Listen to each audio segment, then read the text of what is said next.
안녕하세요. 마틀다입니다. 오늘은 우리가 사랑하는 성녀 파우스티나 수녀님의 일기를 읽어드리겠습니다.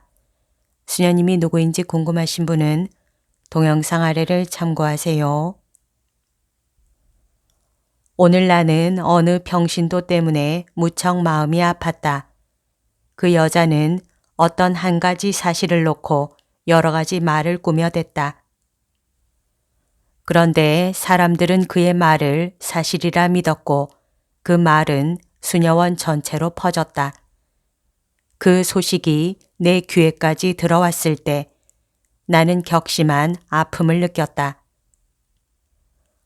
어떻게 한 사람이 다른 사람들의 선의를 이렇게까지 악용할 수 있는 것일까? 나는 자신을 변호하기 위해서는 한마디도 하지 않고 그에게는 오히려 더욱 친절하게 대하기로 결심했다. 그렇지만 이 문제가 몇 주 동안이나 지속되었기 때문에 나는 내가 이 문제를 조용하게 견디어낼 만큼 강하지 못하다는 것을 깨달았다.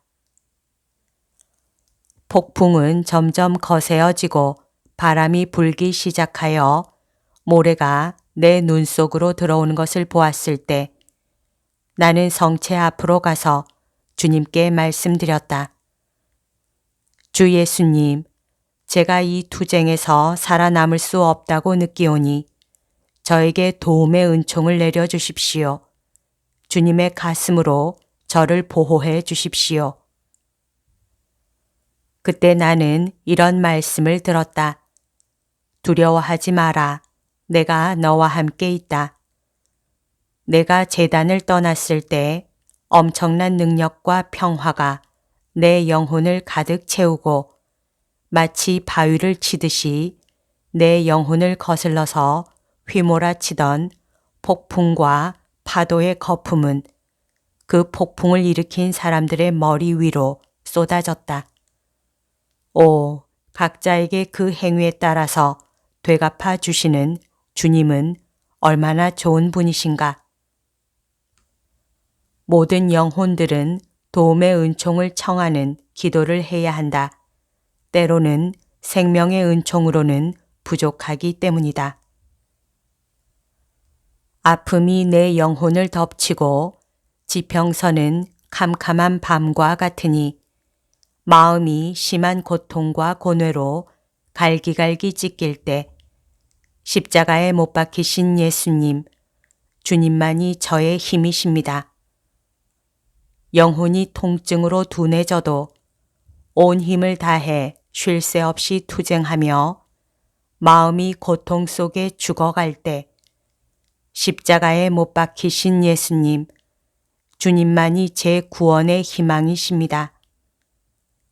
이렇게 하루하루가 지나가고 영혼은 쓰라림의 바닷속에 빠져 허덕이며 마음은 눈물로 녹아내릴 때 십자가에 못 박히신 예수님, 주님만이 제게 새벽처럼 환히 빛나십니다. 쓰디쓴 잔이 흘러넘치고 모든 것이 영혼을 괴롭히는 음모를 꾸미며 영혼이 올리브 동산의 순간들을 경험할 때 십자가에 못 박히신 예수님, 주님만이 저의 방패이십니다. 자신의 무죄함을 잘 아는 영혼이 하느님께로부터 이 모든 섭리를 받아들일 때 마음은 상처를 사랑으로 갚아줄 수 있습니다. 십자가에 못 박히신 예수님, 저의 나약함을 전능으로 변화시켜 주십시오. 고통을 기쁘게 견딘다는 것은 참으로 쉬운 일이 아니다. 특히 억울하게 받는 고통의 경우는 더욱 그러하다. 억압당한 본성은 폭발하게 된다. 이성과 의지는 자신들에게 고통을 주는 이에게 선행을 베풀 수 있는 능력이 있기 때문에 고통을 초월하게 되지만 감정은 소란을 피우면서 실성한 영혼처럼 이성과 의지를 공격한다. 그러나 감정이 자신의 힘만으로는 아무것도 할 수 없다는 것을 알게 되면 잠잠해지면서 이성과 의지에 복종하게 된다. 이성과 의지의 속박을 받지 않는 한 이런 감정은 일종의 추악한 존재들처럼 몰려나와 소동을 피우고 사람들로 하여금 자기에게만 복종하게 만들려고 열중한다. 1937년 6월 23일 지극히 거룩하신 성체 앞에서 기도하고 있을 때 갑자기 나의 육체적인 고통이 멎었다. 그리고 나는 내 영혼 안에서 이런 소리를 들었다. 보아라, 나는 한순간에 모든 것을 너에게 줄 수 있다. 나는 그 어떤 법에도 매여 있지 않다. 6월 24일 영성체 후에 나는 이런 말씀을 들었다. 내 딸아, 임무를 수행하기 위해서 필요한 모든 것들을 한순간에 너에게 모두 줄 수 있다는 것을 알아두어라. 이런 말씀 후에 비상한 빛이 내 영혼 안에 남아 있었다. 하느님께서 요구하시는 것들이 나에게는 모두 다 아주 단순한 것으로 보여서 어린아이라도 이런 일들을 다 해낼 수 있을 것이라는 생각이 들었다. 1937년 6월 27일 오늘 나는 새로운 수도회의 수녀원을 보았다. 그 건물은 매우 크고 넓었는데 나는 차례대로 돌아보며 하느님의 섭리에 의해 필요한 모든 것이 마련되어 있는 것을 보았다. 이 수녀원에 사는 사람들은 아직은 평복을 입고 있었지만 철저한 수도자의 정신이 수녀원 가득히 충만했다. 나는 모든 것을 주님께서 원하시는 대로 조직하고 있었다. 그런데 갑자기 우리 수녀들 중에 한 사람으로부터 질책하는 소리를 듣게 되었다.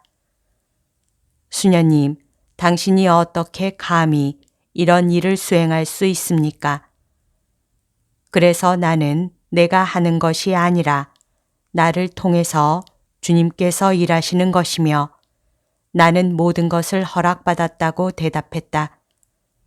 미사 시간에 나는 이 사업 전체에 대해서 깊은 이해와 빛을 받았다.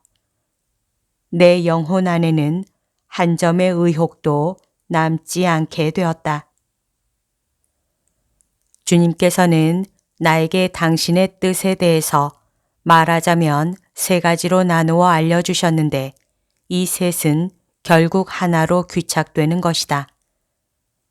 첫째로 이 세상으로부터 격리된 영혼들이 하느님의 어좌 앞에서 봉헌 제물로 불타게 될 것이며 그들은 온 세상을 위해서 자비를 청할 것이다. 그리고 그들은 자신들의 간청으로 사제들을 위한 축복을 얻어낼 것이고 기도를 통해서 이 세상을 예수님의 마지막 재림을 위해 준비시킬 것이다. 둘째는 자비의 행위와 연결된 기도다. 특히 여기에 속한 영혼들은 어린이들의 영혼을 악으로부터 보호하게 된다. 기도와 자비로운 행위들에는 영혼들이 해야 할 모든 것들이 포함된다. 가장 가난한 사람들도 이러한 영혼들 속에 포함될 수 있다. 이들은 한없이 이기적인 세상에서 사랑과 예수님의 자비를 불러일으키려고 노력할 것이다. 셋째는 어떤 서원의 의무도 없는 기도와 자비의 행위들이다. 이런 기도와 자비의 행위를 하는 사람들은 수도회의 모든 공로와 특전들을 나누어 받는다. 이 세상의 모든 사람들이 이 그룹에 속한 회원이 될 수 있다. 이 그룹에 속한 사람은 적어도 매일 한 번 자비로운 행동을 해야 한다. 적어도 한 번, 물론 여러 번 할 수도 있다. 이런 행동들은 누구든지 쉽게 할 수 있고 그 방법이 3가지나 있어서 가장 가난한 사람들이라도 쉽게 행할 수 있기 때문이다. 첫째는 용서를 하거나 위로를 해주는 자비로운 말 한마디를 하기. 둘째는 말로 해줄 수 없을 때는 기도하기. 그건 역시 자비다.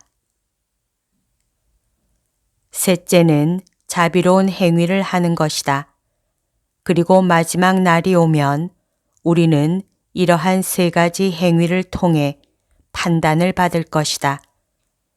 이것을 근거로 우리는 영원한 판정을 받게 될 것이다. 하느님께서 은총을 보내주시는 문이 우리를 위해서 열려 있다. 하느님 심판의 날이 오기 전에 우리는 이 문을 잘 이용해야 할 것이다. 그날은 무시무시한 날이 될 것이다.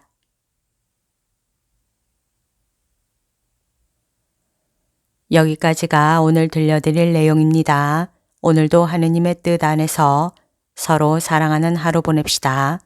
사랑합니다. 축복합니다.